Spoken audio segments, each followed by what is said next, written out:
Gentlemen, hi. You know me, but the audience doesn't. I'm Dr. Raven, the LaserCap inventor, and I have both an MD and an MBA from Case Western Reserve University right here in sunny Cleveland, Ohio. I was originally a computer scientist and caught the medical bug and went to medical school and went on and got an MBA.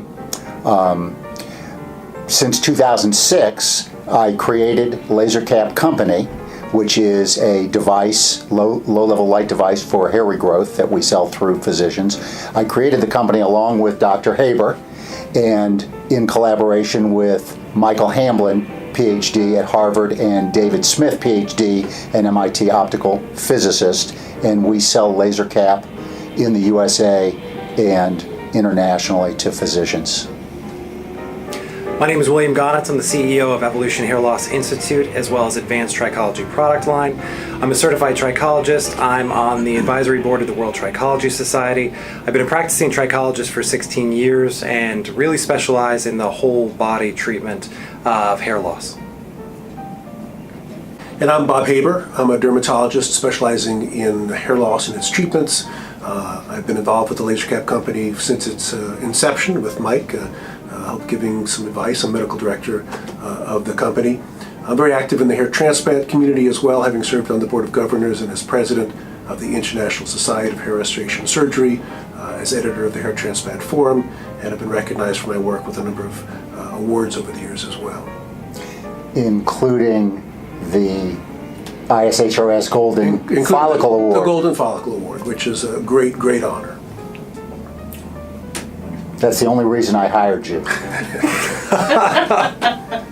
And trichology, fascinating. I know it's huge in Europe, huge internationally. I think it's really up and coming in the US. Can you tell us a little more about that? Certainly. Trichology is a growing field.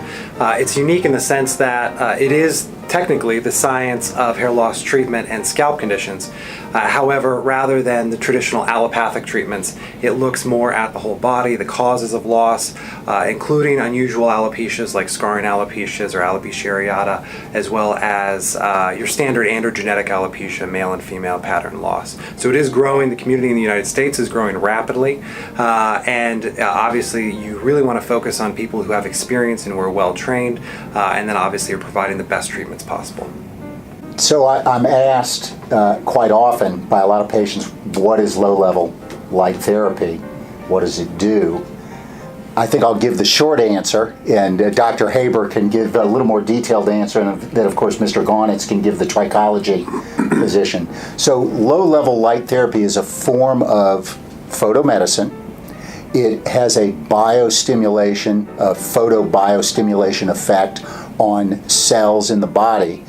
In our case, we're targeting the hair follicle, and we're actually stimulating the mitochondria in those cells in the follicle to make more fuel for the cell. There's a cycle in medicine called the Krebs cycle that creates ATP. We're actually revving that up to make more fuel for the cell. So when the cell has more fuel, it functions better. So we call it a better breathing cell. And I know Dr. Haber, we don't have Dr. Hamblin here with us, who's our chief science advisor, who's a photomedicine guru at Harvard, but you can give the abbreviated answer that he would give.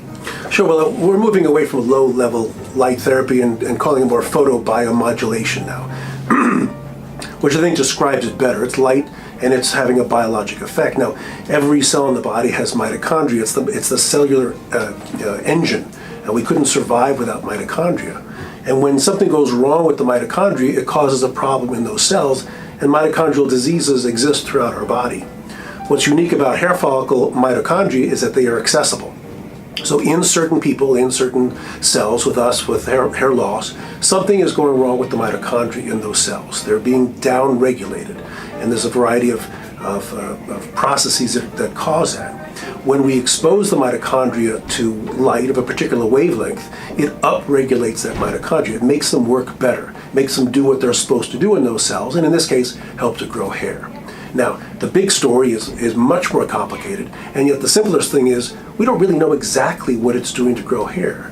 We know that it works. We're still learning a lot about photobiomodulation and exactly what it does to grow hair. Thank you for the medical perspective. I think you outdid Dr. Hamblin with that explanation. And Mr. Gaunitz, I know you've been using light in your practice well before I created LaserCap, since 2002. So you've had tremendous clinical experience with it. So give us your perspective on what it's all about. So in the layman perspective as well, ultimately I like to tell our clients that low-level laser therapy is there to boost the width and diameter of the hair shaft. Obviously it's doing the things that you're saying that it does, but at the end of the day it's FDA cleared to improve the width and diameter of the hair shaft by roughly 48%. So as a consumer perspective, they really want to know, what is this going to do for me? And obviously when you're using low-level laser therapy correctly, you're going to get the volume increase over time that is going to improve the integrity of the hair. So not only will it ultimately, in some cases, stop the loss, but it will exacerbate the benefits of other products that are out there as well. So collectively, you're going to get a multi-therapy approach when you're using other items magnified by the laser and produce what, in my opinion, is only achievable through the use of low-level laser therapy, which is regrowth. And so when you're getting regrowth, that is what clients are ultimately after. Exactly. I know, Bob, you mentioned you treat, I mean, you've been treating hair loss for how many years now? 25 years. 25 years, and so literally probably thousands of patients as well as you have. And I remember you telling me a story about a patient, or from time to time you hear patients who come in and say, "Hey doc, I'm no better." And how do you respond to that? Right. Well, no worse is a great success, right? So everybody wants to grow all their hair back. That's the holy grail, and we don't see that very often. So I tell people that with light-based management, as well as any management, we can see one of three things. We can regrow hair. We can increase that diameter. We can also simply stop the thinning of the hair, to stop the hair loss. And if that's the only thing we do for the patient, that's still a success. If a person looks the same 5 years later, that's when the patients come back and say, "Doc, it's not working, I look the same." To which I say, "No, it's working, because if it wasn't working, you'd look worse." You know, the last thing it can do is simply slow down the loss. But it does one of those three in almost everybody, I'm confident. For sure. This is a chronic progressive condition, so slowing the loss is a success. Stopping the loss is better, and reversing the loss is what we ultimately would like to achieve.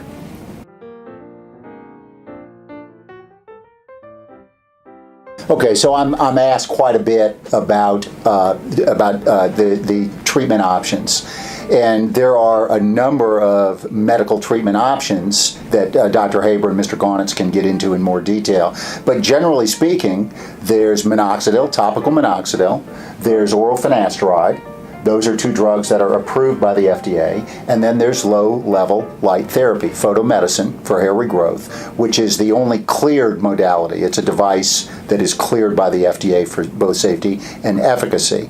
And what I always say to all the doctors, since I don't deal directly with patients, but I work with the doctors, I say to all the doctors, light therapy, photomedicine is for all your hair loss patients. Why? It's efficacious, and there's essentially no side effects.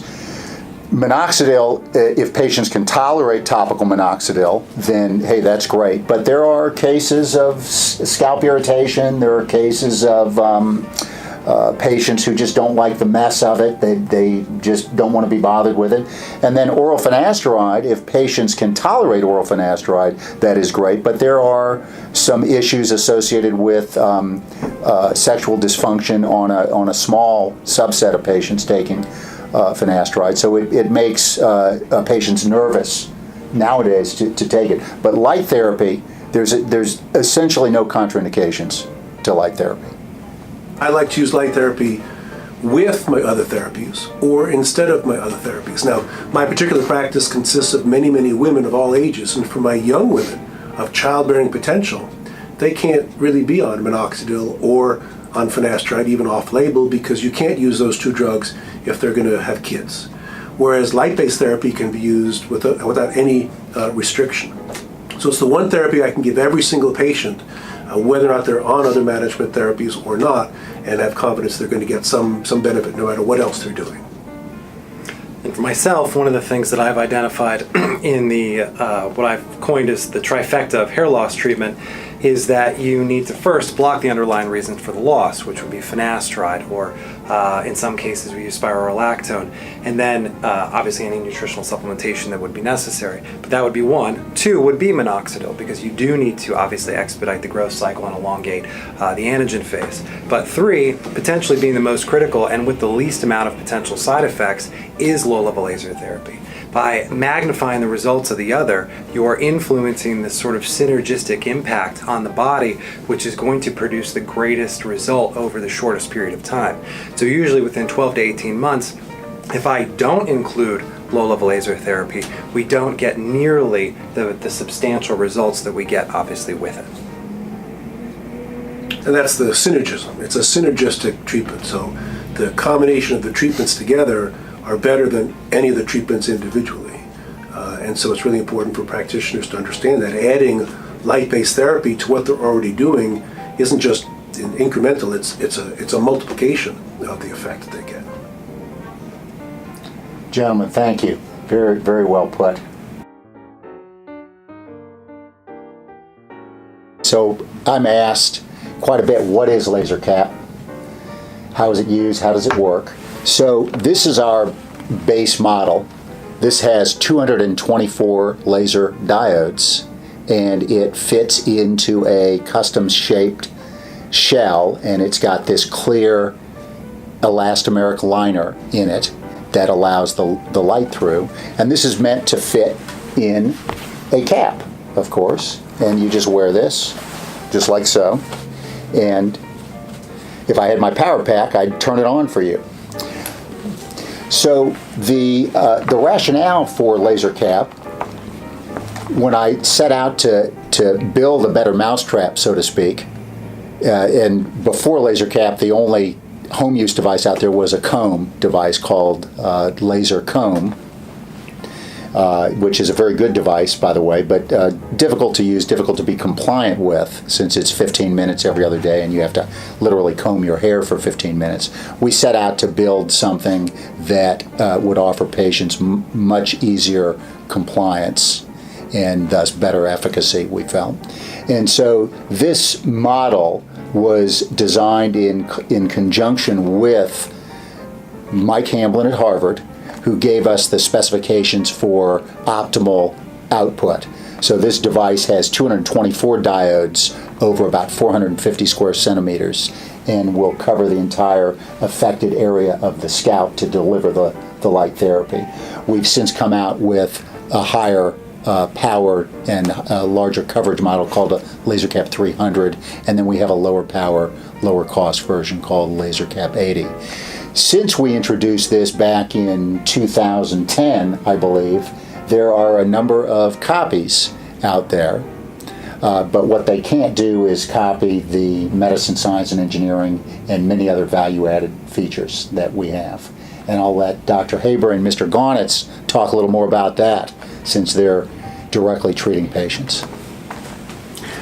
Well, again, as Mike said, we invented the wearable, discrete laser delivery device, and we continue to innovate. And although other companies have copied us, we are the only company that has a stellar international advisory board of thought leader physicians and scientists that help guide us with each step of the way. We're also the only company that has a money-back guarantee. If a person doesn't like it for whatever reason, they have a year to return it, no questions asked. And if anything ever goes wrong with it, we repair it. So we stand by the product, which is very, very important, and no other company does that. And we can do that because we invented the concept, we invented the idea, and we lead the world in how it's used, and we stand by our product. It's easy to copy. It's very difficult to innovate. To that point, one of the things, obviously, not only do I like the customer satisfaction guarantee, is since I've been doing this since 2002 direct to consumer, I've really been held accountable for results. And for me as a trichologist, I want the best results for my clients. And quite frankly, more than anything else, I've never had anyone tell me that they're looking for the best laser cap. They're asking for the best treatment for them. And my answer is, and has been consistently since I have been aware of this device, is that I work with LaserCap because they are the best device for your needs. Now, whether it be the 80 diode device or whether it be the 224, obviously I will pick that for them, but it produces results, and that's the bottom line. So when you're producing results, yes, it's great to have customer service and a great warranty, obviously, for a lifetime, but since it produces results, that's why I recommend it. Thank you.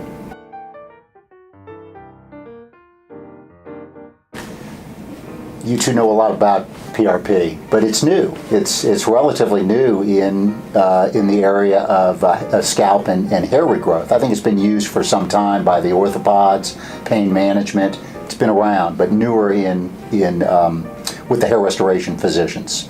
And so I've come across a lot of doctors doing scalp PRP and a wide range of results. There are some doctors who have been doing it for a while and feel they have the formula for it and are seeing good results. And there are some other doctors who are very skeptical about it and not sure about their results. What I've found is that there's a wide range of kits for the preparation of PRP. There's some debate, or a lot of debate, about optimal platelet concentration, about use of activation, use of A-cell. There's some research going on to even sonicate and break apart the platelets prior to injecting them. Tremendous debate about the frequency of PRP. Every month for 3 or 4 months versus a single treatment, follow up in a year. Regardless, I think the gross photography and some other measures can tell the story. Good baseline photography and good photography at 6 months or 12 months post-treatment. Regardless, it's my opinion, and you'll talk more about this, that all the patients need medical management. Before PRP, after PRP, no PRP. And again, the mainstays of medical management for hair regrowth are light therapy, minoxidil, and finasteride. So we are looking as a company, Dr. Haber, you and I have had a lot of discussions. We've had discussions with Dr. Hamblin at Harvard. We've invited some of the leading scalp PRP providers out there who have been doing scalp PRP for years to give us their recommendations. We're putting together a study to look at some measurables. So Bob, if you want to talk a little bit more about your experience. Yeah, unfortunately, there are about as many protocols as there are practitioners. There's so many permutations with the number of devices and the methods of injection and all that, and that speaks to the fact that we don't really know exactly what the best protocol is. And yet, most people are getting, at least in some patients, some good results. And it's also analogous to light-based therapy or minoxidil therapy or finasteride therapy. Not everybody gets regrowth. Some people just look about the same, which is great. And unfortunately, what we want is that beautiful before and after. We don't always see it. But if you treat enough people with PRP, just like if you treat enough people with light and with finasteride, you're going to see that great result. And you just have to persevere, at the same time bringing science to this. We want to, while we're treating, learn. We want to improve what we're doing. We want to investigate. We want good basic science. So you're quite correct. I use PRP as another adjunctive therapy. Everybody gets the baseline stuff, the minoxidil and finasteride, if they can. Everybody gets light, and then PRP, we add that to the mix as well. And I've chosen a protocol based upon conversations and experiences of trusted colleagues around the world, and we're seeing results just like they are, but not in everybody. So it's a question now of how we can mix the two together. We know that PRP, which is a platelet-rich plasma, that's the portion of the blood that contains the platelets, which contains, in turn, growth factors, and we're injecting that concentrated fraction of blood into the scalp. And those growth factors do what growth factors do, which is grow things and enhance growth and possibly increase stem cell concentration. And light-based management does some of the same stuff. And the problem with PRP, if you do a treatment once a month for 3 months and you don't do anything again for 6 months, what's happening in that in-between time? That's where light-based therapy is important, because it can maintain the effect in between those PRP boosts, those power treatments of growth factors that are maintained by the long-term management with light. Thank you. I agree completely. In my former practice, we were using PRP for just that. We were using the PRP as a boost in the overall volume of density, and then we were maintaining that density and sometimes improving it with other things with use of low-level laser therapy. And collectively, it was an adjunct that ended up with just an overall better treatment. Very good. Thank you, gentlemen.